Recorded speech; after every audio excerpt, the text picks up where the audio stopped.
Seigneur, nous te disons merci pour la grâce que tu nous fais d'être ensemble réunis dans ta présence. Tu es le Dieu fidèle, Seigneur, qui parle encore ce jour. Seigneur, enseigne-nous ta parole. Ouvre notre cœur. Inscris ta parole, Seigneur, sur les tables de notre cœur et fais-nous la grâce de la mettre en pratique pour aller de succès en succès et de gloire en gloire. Au nom précieux du Seigneur Jésus que nous avons prié. Amen. Nous allons enseigner sur les autels. Je vais attirer ton attention. Je te demande vraiment de recevoir cet enseignement parce que cet enseignement va nous parler du cœur d'un enfant de Dieu. Un cœur né de nouveau. Et tu vas voir comment ton cœur né de nouveau est indispensable pour avoir le succès. Alléluia. Ton cœur né de nouveau est indispensable pour le succès. Par définition, si le Fils de l'homme vous affranchit, vous serez réellement libre. Libre de quoi? Libre de toute domination. Et c'est ça qu'on appelle le succès. Un enfant de Dieu, c'est quelqu'un qui est affranchi de la mort, dans tous les domaines.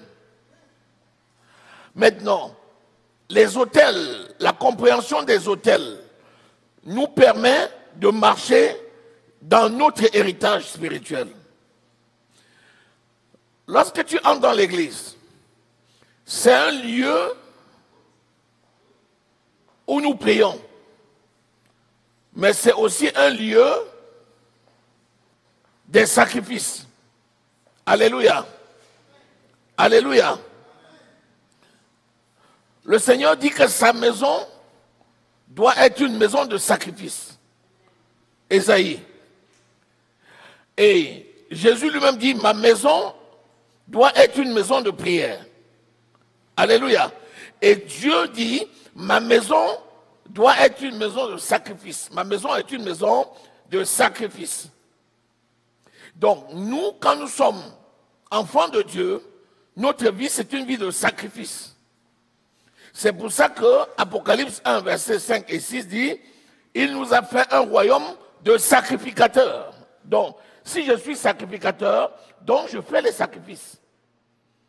Donc, par définition, un enfant de Dieu, c'est un sacrificateur.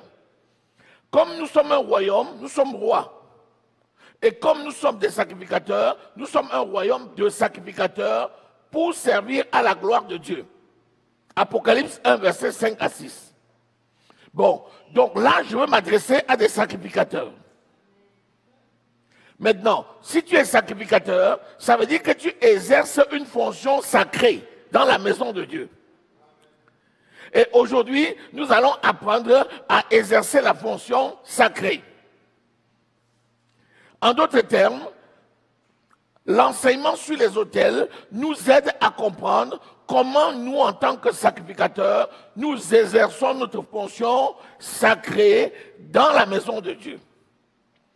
Et c'est ça que le Père cherche. Il dit, heureux celui que le Maître trouvera en train de faire la mission pour laquelle il a été appelé. Nous sommes heureux lorsque le Seigneur nous voit en train de rendre des sacrifices. Alléluia. Bon, il dit, nul ne peut toucher à un oint de l'Éternel impunément. Pourquoi nous sommes oints? Nous sommes oints pour rendre des sacrifices à Dieu. C'est quand tu rends le sacrifice qui est honorable à Dieu que tu exerces ta fonction de sacrificateur de façon convenable. Alléluia. Est-ce que quelqu'un est là? Donc j'attire ton attention pour que tu comprennes vraiment que cet enseignement que nous commençons aujourd'hui est très important. Comme c'est une maison de sacrifice, quand tu entres ici, tu vois des places et tu vois un autel. Ça, c'est l'autel de cette maison. Cette maison de prière. Il dit, ma maison doit être une maison de prière. Dans cette maison de prière, il y a un autel. L'autel, voici l'autel. Et voici le pupitre de l'autel. Donc, voici le lieu où nous rendons des sacrifices. Il y a les sacrificateurs et il y a un sacrificateur qui est responsable de cet autel. C'est moi. Je suis chargé de veiller sur cet autel-ci, en sachant que tu as des milliers d'autels dans le monde entier.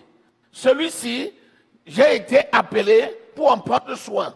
Et le Seigneur vous a donné à moi comme étant des enfants avec lesquels je dois travailler pour prendre soin de cet autel. Ensuite, nous avons le reste de la salle. C'est les parvis. Ça, c'est le parvis intérieur. Et à l'extérieur, là-bas, c'est le parvis extérieur. Donc, ici, c'est un édifice où on a un autel et le parvis. Et tous ceux qui arrivent ici viennent rendre des sacrifices. Ils viennent faire des sacrifices à Dieu. Est-ce que tout le monde a bien compris? Bon. Il y avait deux types d'autels.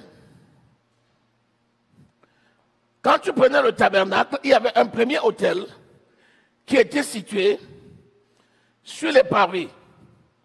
Ça s'appelait l'autel de l'Holocauste. C'est là-bas qu'on faisait les sacrifices, où on apportait les animaux, et c'est là-bas qu'on devait faire le sacrifice de l'animal. C'était sur le parvis. Il y avait un deuxième autel qu'on appelait l'autel des parfums. Et l'autel des parfums servait essentiellement à la prière. Donc il y avait deux autels. L'autel des holocaustes, où on mettait l'offrande pour faire le sacrifice à Dieu. Ça pouvait être l'agneau, ça pouvait être le mouton, ça pouvait être tout ce que tu veux. Et c'est là aussi que les sacrificateurs recevaient ce que le peuple apportait comme don dans le cadre de l'offrande. Et il y avait un autre autel, c'était l'autel des parfums, où le souverain sacrificateur allait, et c'est là où il faisait la prière à Dieu en faveur du peuple. Est-ce que jusqu'à là c'est bon? Maintenant, lorsque nous avons reçu Jésus comme Seigneur et Sauveur, nous sommes devenus le temple du Saint-Esprit. Notre corps est devenu une habitation. Et lorsque nous nous rassemblons, nous formons une habitation spirituelle. Les deux sont devenus un.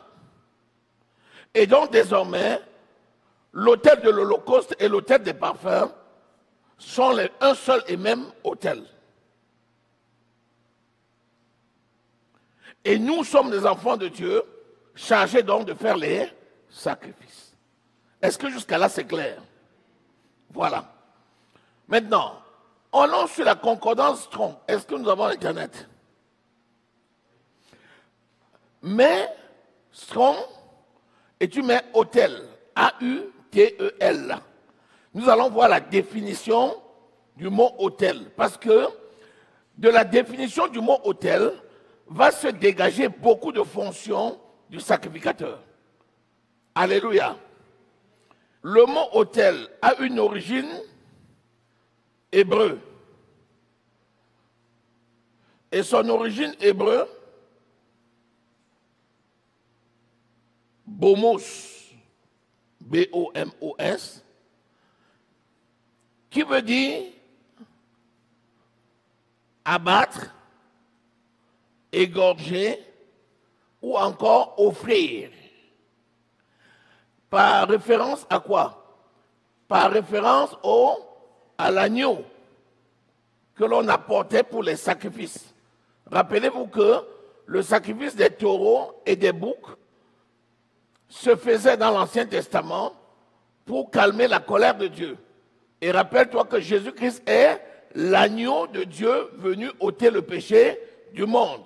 Donc, quand tu écoutes donc l'autel qui vient de Bomos, ça veut dire égorger, abattre. Ça veut dire encore offrir un sacrifice. Est-ce que nous sommes là? Bien. À partir de là, tu vois déjà que quand on dit égorger, abattre, égorgé, tu vois déjà, quand on égorge, il y a effusion de sang. Donc tu comprends que l'autel, c'est un endroit où on va égorger l'holocauste, c'est-à-dire une offrande vivante, afin que coule le sang. Alléluia. C'est comme ça qu'on prenait les agneaux et on les immolait pour faire couler le sang. Jésus, lui, est venu se donner comme l'agneau de Dieu qui ôte le péché du monde. Et Jésus a été immolé où? À la croix. Donc la croix représente donc l'autel sur lequel l'agneau a été immolé. Et donc il y a eu effusion de sang. Parce que sans effusion de sang, il n'y a pas de purification. Jusqu'à là, c'est bien clair. Alléluia. Donc, l'autel est nécessaire. Si tu as trouvé, vas-y, lis. Bomos, vas-y. Un lieu élevé, souvent un lieu pour offrir un sacrifice, un autel. Voilà. Pourquoi on appelle ça un lieu élevé? Parce qu'il s'agit de faire des choses spirituelles. Ce qui est spirituel est plus élevé que ce qui est charnel. Et comme l'autre sens veut dire offrir des prières, on offre les prières où? Dans la chambre haute, dans un lieu élevé. Attention, si on dit lieu élevé, c'est par rapport à quoi? C'est par rapport au commun. Lorsqu'on veut rendre un sacrifice qui est agréable à Dieu, on se donne les moyens d'être dans un lieu spirituellement élevé où on n'est pas distrait par les communs. C'est pourquoi l'autel des parfums était situé dans le parvis intérieur, alors que l'autel des holocaustes était situé dans le parvis extérieur. À partir de là, lorsque le souverain sacrificateur devait aller brûler l'encens, l'encens en ce temps symbolisait la prière des saints. La Bible dit que l'encens dans Apocalypse, c'est la prière des saints. Donc aujourd'hui, lorsque nous voulons rendre un sacrifice agréable à Dieu, c'est-à-dire adresser une prière à Dieu, nous nous mettons dans les conditions qui nous permettent de ne pas être distraits et de permettre à notre prière d'être agréée. C'est pour ça que l'autel te permet de définir déjà la notion de sacrifice et la notion de purification. Le sacrifice, effusion de sang. Le sang sert à la purification. Et la purification permet de faire écouter ta voix dans la prière. Est-ce que nous sommes là? Jusqu'à là, tout est clair. Autre définition, toujours. Hébreu. Ça, c'est hébreu. Lis l'autre. Ça, c'est la deuxième racine de autel. Vas-y. L'autel pour tuer et brûler les victimes offertes. Voilà. Pour tuer et brûler les victimes. Quand on venait avec un agneau, on le tuait sur l'autel et ensuite seulement, après effusion de sang, qu'on devait asperger sur les personnes pour lesquelles on faisait le sacrifice et asperger sur le sacrificateur, on mettait la viande sur l'autel et on invoquait le feu pour que cela puisse brûler, pour que la graisse puisse monter. Si la graisse montait directement, ça voulait dire que l'offrande était agréée. Si ça se dispersait, ça veut dire que l'offrande était refusée. Donc aujourd'hui, lorsque tu rends un sacrifice qui est agréable à Dieu, tu dois t'assurer que les conditions de ton sacrifice permettent à la prière que tu vas faire de monter au Seigneur. D'autant plus que l'autel sur lequel on faisait les sacrifices d'animaux, Jésus-Christ a déjà accompli ce sacrifice par sa mort à la croix. Donc aujourd'hui, il n'y a plus lieu de faire des sacrifices d'animaux, mais il y a lieu de faire des sacrifices d'action de grâce. Vas-y. L'autel des holocaustes qui se trouvait dans la cour des sacrificateurs dans le temple à Jérusalem. L'autel des parfums dans le sanctuaire du lieu saint. Voilà. Donc l'autel des parfums était dans le sanctuaire du lieu saint et l'autel des holocaustes était dans les parvis. Alléluia. Qu'est-ce que ça veut dire? Ça veut dire que lorsque toi, tu sais que tu es un sacrificateur, il faut que tu sois prêt, en sachant que ton corps est devenu le temple du Saint-Esprit, et en sachant que partout où tu es un ambassadeur de Dieu. Il faut que tu sois le digne représentant de Christ. De la même manière que Christ s'est donné en sacrifice à la croix, de la même façon, tu dois te donner en sacrifice, c'est-à-dire te consacrer entièrement à Dieu. Tu lis ça dans Hébreux au chapitre 13. Alléluia. Hébreux au chapitre 13. Il te dit que c'est un culte honorable si tu te donnes en sacrifice à Dieu. Livrez vos membres comme un sacrifice parfait. Ça, c'est Romains 12, au verset 1. Et Hébreux 13, verset 17, te parle du sacrifice. Lisons ces deux versets-là. Vas-y. Par lui, offrons sans cesse à Dieu un sacrifice de louange, c'est-à-dire le fruit de lèvres qui confesse son nom. Et n'oubliez pas la bienfaisance et la libéralité, car c'est à de tels sacrifices que Dieu prend plaisir. Vous voyez, par Christ, offrons sans cesse. Donc, la notion qui est intéressante à garder ici, c'est que l'offrande de ton corps à Christ n'est pas une offrande temporelle. C'est une offrande qui est permanente. Donc, quand on parle de sacrifice, il n'y a pas un temps de sacrifice et un temps où tu ne fais pas le sacrifice. Le sacrifice en soi est permanent. Mais sauf qu'il y a un temps où tu vas le faire en public, en commun, dans l'église, et un temps où tu vas le faire en dehors de l'église, tout seul. Donc, l'autel, c'est le lieu des sacrifices. Et le sacrifice se fait sans cesse. Que tu sois chez toi ou que tu sois ici, tu dois offrir sans cesse à Dieu un sacrifice.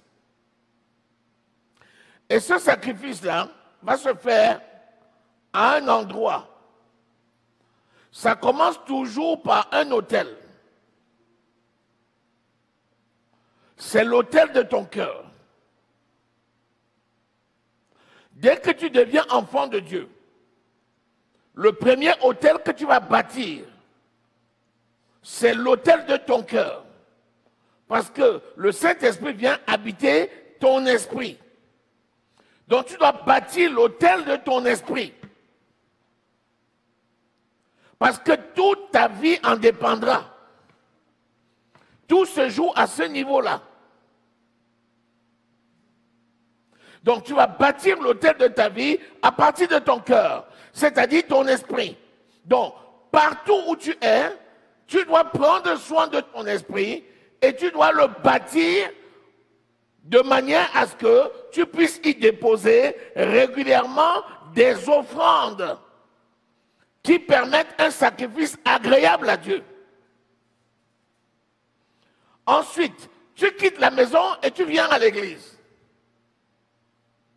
Une fois que tu arrives à l'église, tu n'es plus seul, vous êtes maintenant plusieurs. Dès que vous vous rassemblez, vous formez une maison spirituelle.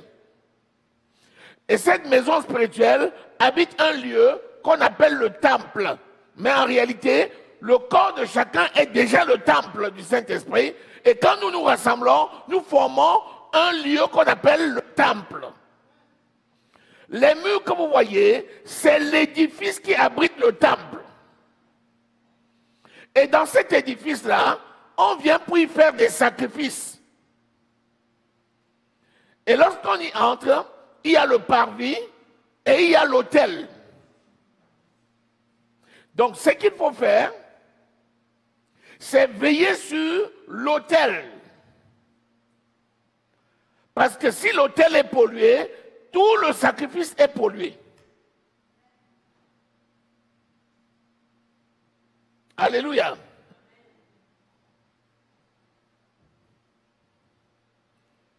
Donc, chacun a la responsabilité de bâtir des autels. Toute ta vie étant une vie de sacrificateur, tu dois donc bâtir les autels tous les jours de ta vie sur terre. Tu dois être en permanence en train de bâtir les autels. Pourquoi? Parce qu'un sacrificateur fait les sacrifices. Si quelqu'un est appelé sacrificateur, c'est parce que sa fonction, c'est de faire les sacrifices.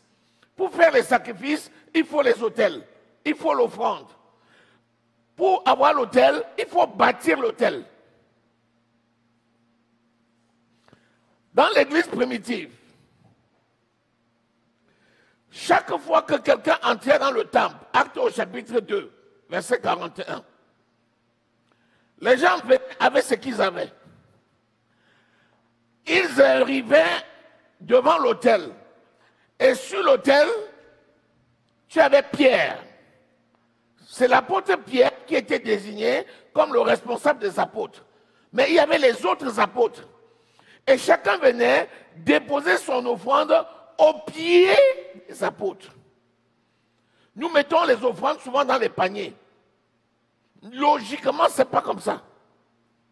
On ne met pas les offrandes dans le panier. On met l'offrande sur l'autel. Parce que l'autel est sanctifié. Quand tu viens avec une offrande sanctifiée, tu déposes sur l'autel sanctifié pour que le sacrifice ait lieu.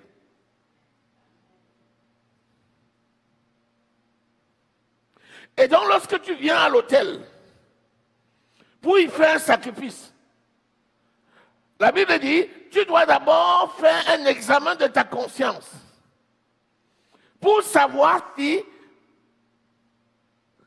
l'offrande que tu apportes pour le sacrifice est compatible avec l'état de ton cœur. S'il y a quelqu'un que tu détestes, s'il y a quelqu'un avec qui tu as des problèmes, s'il y a quelqu'un à qui tu as retenu l'offense, la Bible dit, il est préférable de laisser d'abord à côté ton offrande, d'aller voir la personne, de te repentir avec elle, et ensuite de revenir avec la personne et d'offrir ensemble votre offrande.